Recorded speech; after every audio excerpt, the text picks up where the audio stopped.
Condyle বা epicondyle fracture ক্ষেত্রে KYR করা থাকে। এটা KYR করা ছিল, বাচ্চাটার দুটো এখানে একটা ছিল, একটা ছিল, KYR করা ছিল।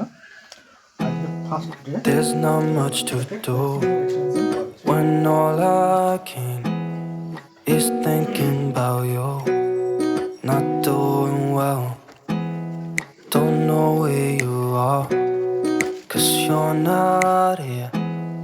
It's been way too long.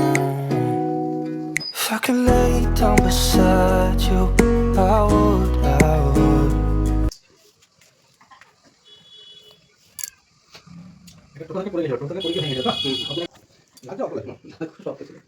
না সে ভেঙে যায় তখন কোনো আমরা একটা ভিডিও বানিয়েছিলাম, যে ভিডিওটাতে আপনাকে দেখিয়েছিলাম যে একটা বাচ্চা তার কন্ডাইল ফ্র্যাকচার হয়েছে।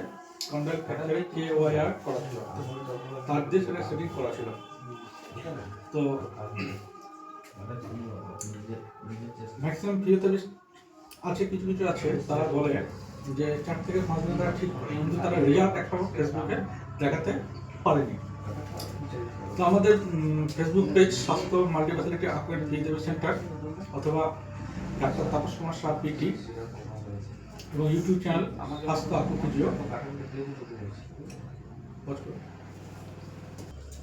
বিভিন্ন জন বিভিন্ন ধরনের কথা বলে থাকে, তো রেজাল্ট তারা দেখাতে পারে না।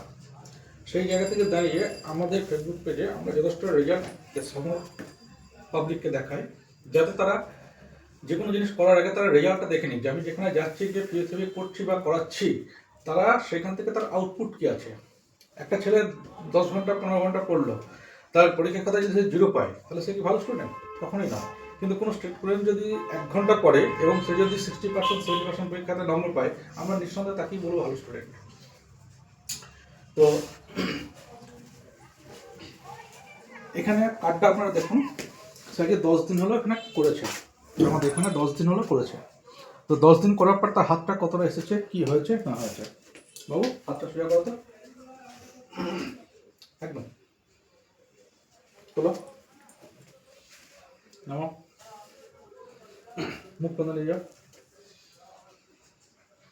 কতটা নর্মাল এসছে দেখতে পাচ্ছেন আপনারা। তো আমি বলবো রেজাল্ট দেখে আপনারা বিশ্বাস করুন এবং সেখানে গিয়ে ফিজিওথেরাপি করুন।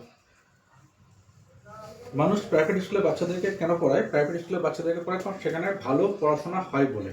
আজকে সরকারি স্কুলে যারা চাকরি করছেন তাদের নিজেদের বাচ্চাকেও প্রাইভেট স্কুলে পড়াচ্ছেন। তো তার পিছনে মূল কারণ হচ্ছে শিক্ষা। তো যাই হোক, আমি কিছু ভুল বলে থাকি আমাকে ক্ষমা করবেন। আমার নাম ডাক্তার তাপস কুমার সাহা, এক কনসালটেন্ট ফিজিওথেরাপিস্ট, MPT অর্থ, BPT DPU পুনে। আমার ম্যাক্সিমাম পদ্ধতিটা হচ্ছে সাঁওতাল পদ্ধতি, অর্থাৎ দক্ষিণ ভারতের যে পদ্ধতির সঙ্গে ট্রিটমেন্ট করে থাকে সেই পদ্ধতিতে আমরা করে থাকি। তো তোমার এই বাবু হাত ভাঁজ করতে এবং সোজা করতে কতটা ব্যথা হতো?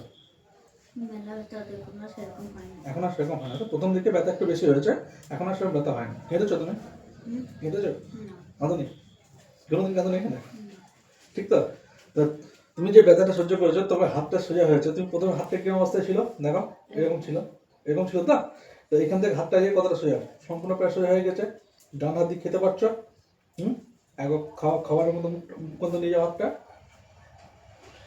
আবার নিয়ে যাও, একদম চাটু, এই চাটু দেখাও, দেখেন হাত কিন্তু হাতের পজিশন আছে, শুধু ফর আর্ম মুভমেন্ট হচ্ছে, হলো। হাত এই উড় করো, চিৎ করো, ঠিক আছে? অসুবিধা কিছু হচ্ছে? অসুবিধা কিছু হচ্ছে না তো? তো আজকে 10 দিনে তার রেজাল্ট আপনারা দেখতে পেলেন। আপনার রেজাল্ট দেখে প্রত্যেকের কাছে আসুন, এটাই আমার অনুরোধ। Thank you.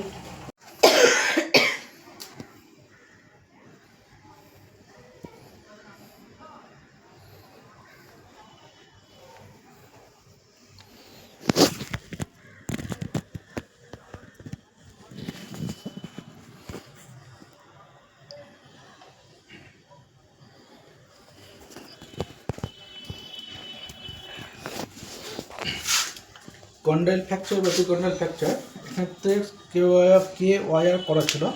টোটো থেকে পড়ে গিয়ে, টোটো উল্টে পড়ে গিয়েছিলো, পড়ে গিয়ে কন্ডাইল ফ্র্যাকচার হয়েছিল। তো কন্ডাইল ফ্র্যাকচার হওয়ার পর এখানে KYR করা ছিল, অপারেশন করা ছিল। অপারেশন করার পর এসেছে। এখন হাত সম্পূর্ণ এবং সোজা এবং ফ্লেক্সন কমপ্লিট। নিজে নিজে করো বাবা দেখি। একদম এখানে খাপও চলে এসছে। নাও ঠেকাও ঠেকাও কাঁধে একটু। হ্যাঁ আবার সোজা করো। হাত সোজা, সোজার উপর সব কিছু হচ্ছে। ডাম্বেল চাকাতে পারবে? ডাম্বেলটা নিয়ে কর দেখি। বালিশটা দিয়ে দিন। সোজা কর। ওয়েট চাকাতে অসুবিধা হচ্ছে কিছু?